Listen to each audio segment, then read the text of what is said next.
Hey, what's up? It's Jim, and today I'm going to talk about Night is Short, Walk On Girl. This movie really has the feeling of a night out in college, a drunken night out in college, kind of a night partying. I don't know if it really actually takes place in one night. It seems to be sort of the joke of the movie. The movie even very self-awarely is pointing out that it is probably not all in one night, that this is a ridiculously long night that all these things have happened in. Often, I think when you're that age and you're partying all night and you're going on adventures while partying all night, it does feel kind of endless and frivolous and crazy and insane and like nothing you've ever experienced. And I feel like Night is Short, Walk On Girl captures that incredibly well, and particularly with some beautiful animation and freewheeling animation from Masaaki Yuasa, who I formerly knew from Mind Game. I mainly just saw this because I was like, hey, the guy who made Mind Game has another movie, I'm gonna see it. But I don't know his TV work other than like Adventure Time very well.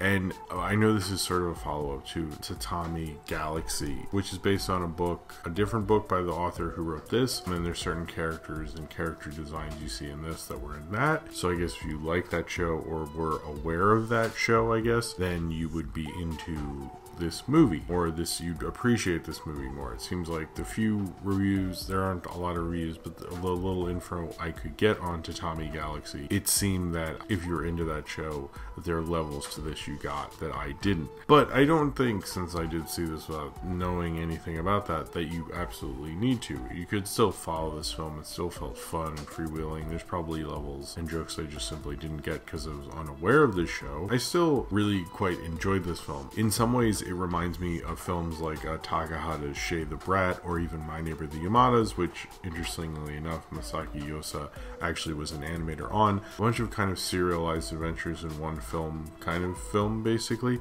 And I think this film kind of coheses it together a little more, claiming it's like in one night, which it clearly isn't. The style of Masaaki Yuasa is so out there and kind of crazy in some ways that kind of giving it sort of a reality lets it kind of bounce off and go in crazier directions. It is a loose kind of film, but the animation makes it feel even kind of looser. It's weird because I don't know his TV work very well. I know he has a new show, Devilman Crybaby, which I hear is good. I haven't seen it, so I don't know. And this is like a big year. There's another film that's coming out as well, and this year sounds kind of crazy. Didn't have anything for a while, or movie-wise especially. So this, to me, was a big deal. This does not feel like Mind Game. Mind Game, like, literally blowing my mind, I guess. Just completely destroying any expectations I could possibly have of it. It just, like, was a complete new, crazy, insane experience. And the animation, I felt like anything could happen and all these things. Night is Short, Walk On Girl, I don't quite feel that way, but I feel like it captures the kind of one-night film really well. It's sort of those Takahata films, but it also reminds me of Scorsese's After Hours, in that you kind of like don't believe that film in some ways, but there's certain experience to that film and there's an experience to this film. Some films are really just about the experience of the film itself, and I think this film is one of those. I think there are some people who will not really like this film, will not really get like, why are we following this girl who doesn't really have a name? In the film they call her Otome, and this guy who's just called Senpai. I mean, it seems weird, like all the various characters, all the various animation they're going through. It might not be for most people, but it is kind of a strange, crazy movie, and it kind of reminds me what I like about this director so much. It does feel like maybe his like fun kind of college movie, which I don't know I wanted, but I definitely, while I was watching it, was thinking like how this feels like the bouncing of imaginations, the idea of being like this big person in college, you know, the way the girl with black hair is in this film, she almost feels unreal. It feels like the crazy, perfect, like manic pixie dream girl gets to be the protagonist, but still gets to be idolized and be as perfect as she ever was, which I think is sort of interesting. In certain regard, you could say, she has flaws in other regards, but she can like drink like crazy. She's very impressive. It kind of confidence you have when you're going into college. I think that's kind of cool.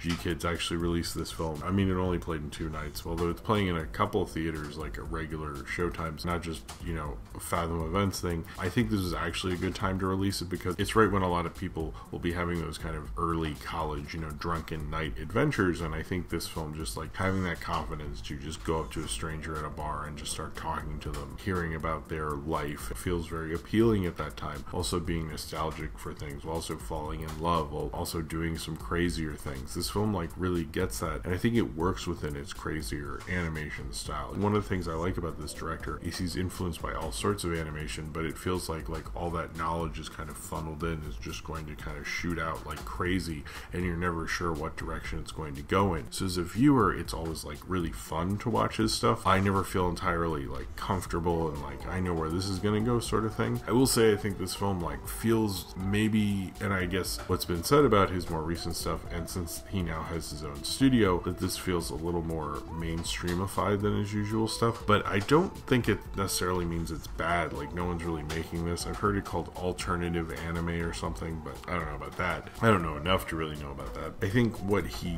does so well in this is able to use that to kind of intellectualize the feeling of the time when you're in that kind of once in a lifetime, I can't believe I'm here kind of thing. This is during like a university festival or something where all these crazy things are going on, between like a book fair, between all these perverts with erotic art, a guerrilla play or something that each act goes on and then like shines a light on like various people in the faculty and their wrongdoings, kind of like a play Me Too kind of thing, I guess. I don't know if this freewheeling crazy movement is for everyone really, but I think that's a shame if it's not, because this shows me the exciting and the limitlessness of animation. There is a theory, and Miyazaki believes in it, that animation can do anything. And sure, that sounds like something Tiny Toons used to say that too, but it's actually true. It's like animation is not held down by like, hey, we have to have a set and a light and do this thing, and we have to actually shoot it practically or put CG in there. Live action has that, but in animation, there's a free willingness to suddenly do anything. The Fleischer Brothers had it, Iworks had it, all these great animators had it, and Makashi Yuasa almost has it just such an extreme, ridiculous degree. It feels like you're watching one of those surreal 30s films. It feels like you're watching a crazy guy who's high on ether, who doesn't entirely know what he's doing with the medium, but he's having a lot of fun. But in his case, I think he does really know what he's doing with the medium. He's like Takahata's, experimental kind of period, but ramped up to like 117 or something, because he's just like pushing things and having different kinds of animation, different kind of styles, and different kind of character designs randomly. But he's using that in almost more of a naturalistic way than I've ever seen him use it before, which I kind of find interesting, almost like a dare for him to, come down to this and like kind of be matter of fact and sensical in his animation, which you don't really get with Mind Game. Mind Game to me is like one of the best animated films of this century, so I don't know if this film would really live up to that or that kind of praise. But I still think what this film does, especially with the romantic comedy and things, is just so full of life to it. You can tell he likes making animated films. You can tell he loves animation as a medium. It's just kind of frivolous college thing, while still having the feeling that the characters feel as it's frivolous, that it's fun, that this is their night, that this is their time to do something during university. He animates it with all the love and the appeal to make you wrapped up in that world, and there's a lot of care and love behind that. He's the kind of animator who you honestly feel like, you're like, what? I didn't expect that. How did this happen? Like Mind Game, I kept watching it when I first saw it. After I first saw it, I just couldn't stop being like inundated with it. And Night is Short, Walk On Girl, I think could inspire that kind of love as well. Maybe not as much.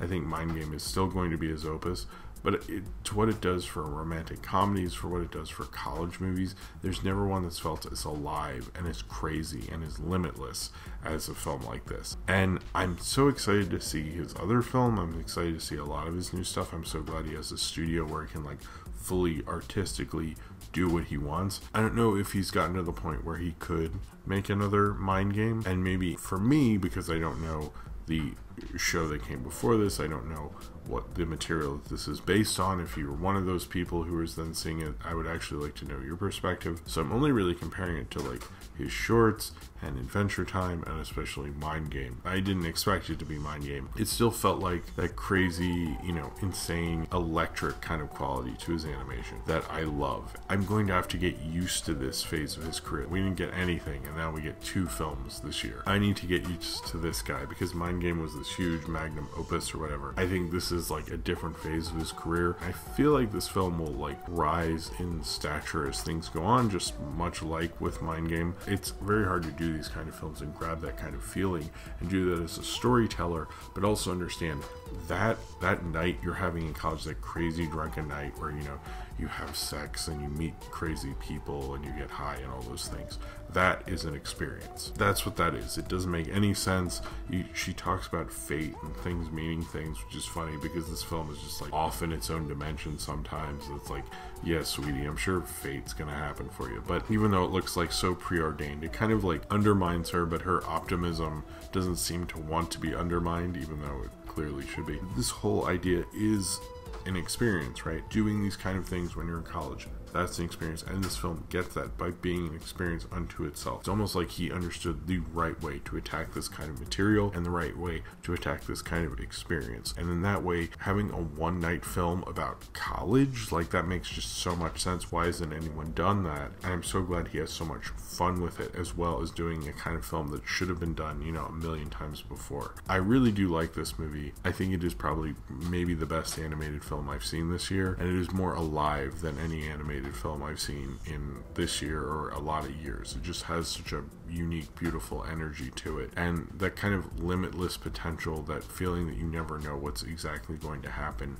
We don't get that a lot in modern animation anymore, but Masaaki Yuasa is the kind of like great grand auteur, off in his own dimension thing that we don't get enough filmmakers like that.